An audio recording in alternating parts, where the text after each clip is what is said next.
Audit of the ArriveCAN application looked at how the Canada Border Services Agency, the Public Health Agency of Canada, and Public Services and Procurement Canada manage the procurement and development of the application, and whether they spent public funds in a way that delivered value for money.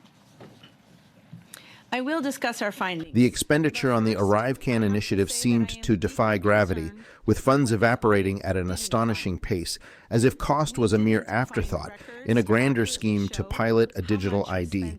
Welcome back to Canada-wide New. Thank you for tuning in, and remember to hit the like button and subscribe for more content. It truly makes a difference. But first, I have to say that I am deeply concerned by what this audit didn't find. We didn't find records to accurately show how much was spent on what, who did the work, or how and why contracting decisions were made. And that paper trail should have existed.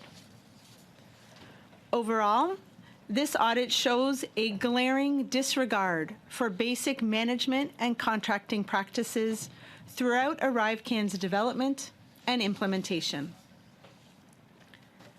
Si les organisations gouvernementales Government organizations needed to be flexible and fast in responding to the COVID-19 pandemic, but they still needed to document their decisions and demonstrate the prudent use of public funds. In this audit, we found disappointing failures and omissions everywhere we looked. Most concerning was that the Canada Border Services Agency did not have complete and accurate financial records.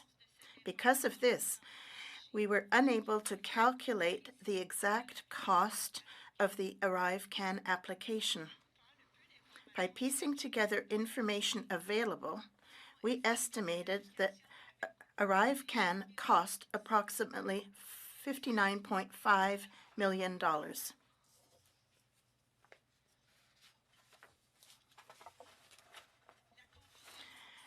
There was confusion right from the beginning.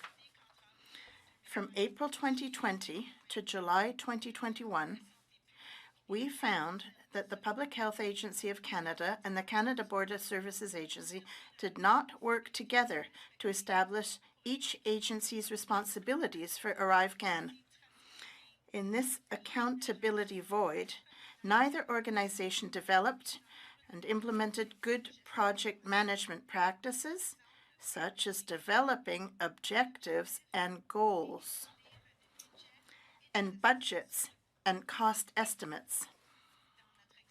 In our examination of contracting practices, we saw little documentation to support how and why the Canada Border Services Agency initially awarded GC Strategies the ArriveCAN contract through a non-competitive process.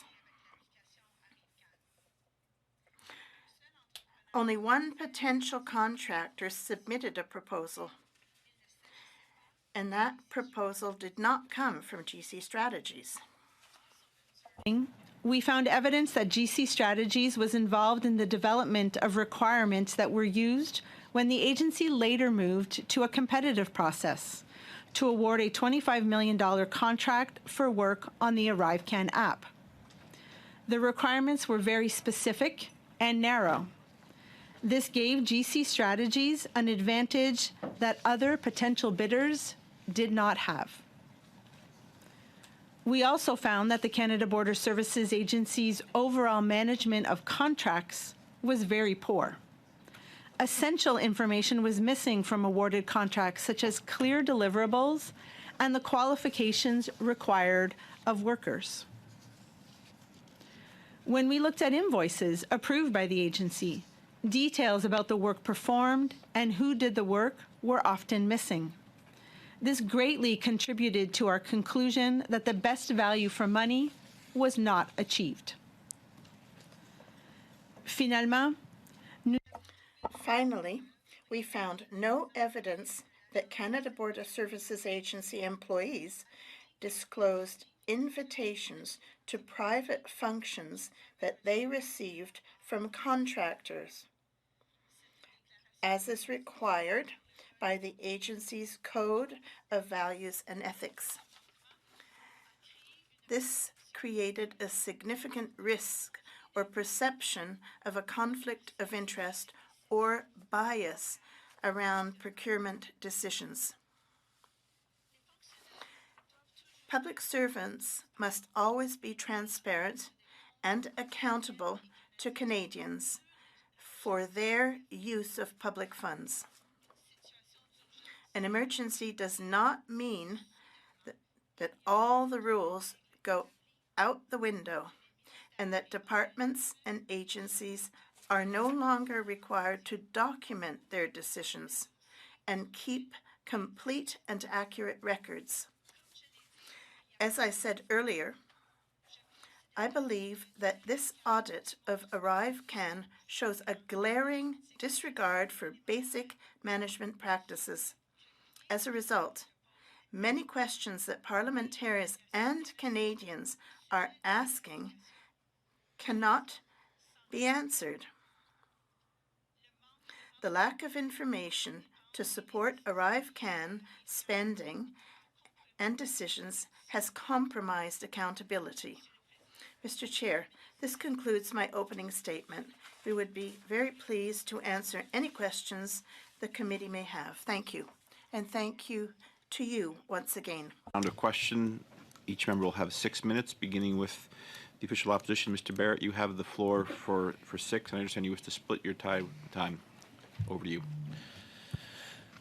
Auditor, thank you very much for being here today. Did Canadian taxpayers get value for money from Prime Minister Justin Trudeau's government on the $60 million ArriveCAN app? So we concluded that the public service did not ensure that Canada received best value for money. I would tell you that we paid too much for this application.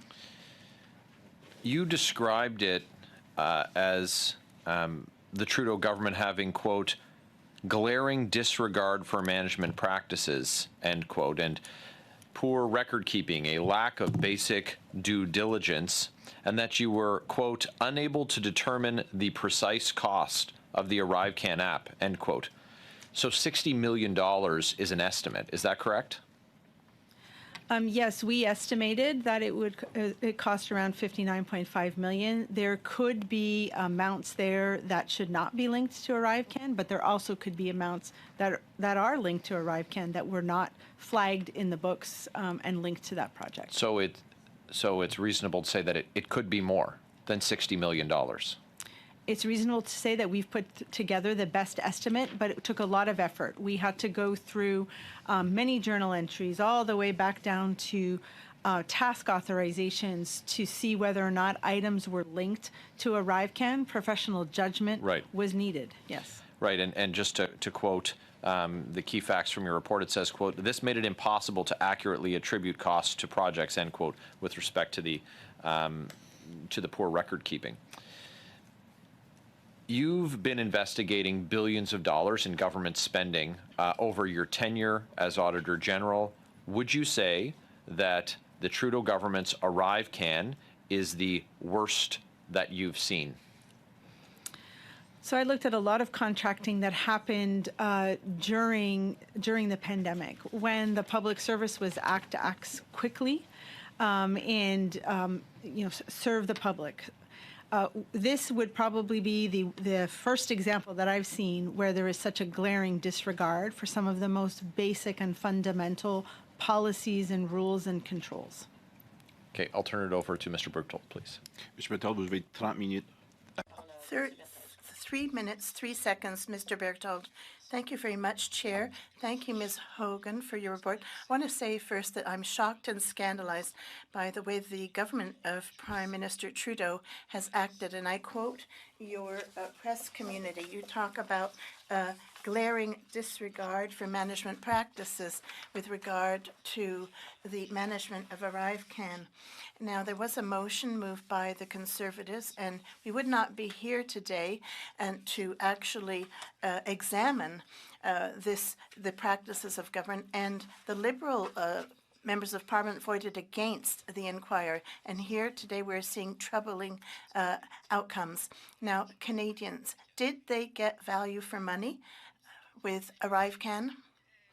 Our understanding is that the value received is not in keeping with funds spent. The government paid too much for the application, and there are a number of reasons to support this observation. The ongoing dependence on external contractors, the lack of justification as to why they chose a given contractor, and why always call upon resources with 10 years of experience or more. Now, the documentation did not show why it was the right decision, and even with, the lack of competition, the processes, we believe that Canadians did not get value for money. Ms. Hogan, you said that concerning the application, you cannot calculate the exact cost because of record keeping. Is it possible that the ArriveCAN app cost even more? The expenditure on the ArriveCAN initiative seemed to defy gravity, with funds evaporating at an astonishing pace, as if cost was a mere afterthought, in a grander scheme to pilot a digital ID, lavishing resources without limit in a bid to impress the World Economic Forum with Canada's digital prowess. The enthusiasm was palpable, with a vision that all of Canada would embrace this digital ID with open arms, an ambition that now leaves a bitter taste. It's anticipated that Trudeau might frame this financial freewheeling as an invaluable lesson, a stepping stone towards future betterment, draped in the guise of profound care for the populace. Yet skepticism looms large over his willingness to shoulder any real accountability or even make a substantive appearance to address these concerns. This scenario might just be the precursor to uncovering a plethora of scandals lying dormant awaiting Trudeau's departure to unravel. The veil will eventually lift, revealing the true extent of fiscal misadventures, including Stephen Guilbeault's enigmatic handling of a staggering $1 billion, or Catherine McKenna's 30,000 projects fading into oblivion. As we stand on the brink of these revelations, the real narrative awaits its turn in the spotlight, promising to unfold the layers of financial extravagance that have remained hidden. Share your thoughts on this unfolding drama and what it portends for the future of fiscal accountability and governance. Thanks for watching Canada Wide, and your engagement is greatly appreciated. Don't forget to show your support by liking and subscribing for more content. It genuinely matters. Also, you can watch and hear me on Spotify, Apple Music, YouTube Music, and most all other social media around the net.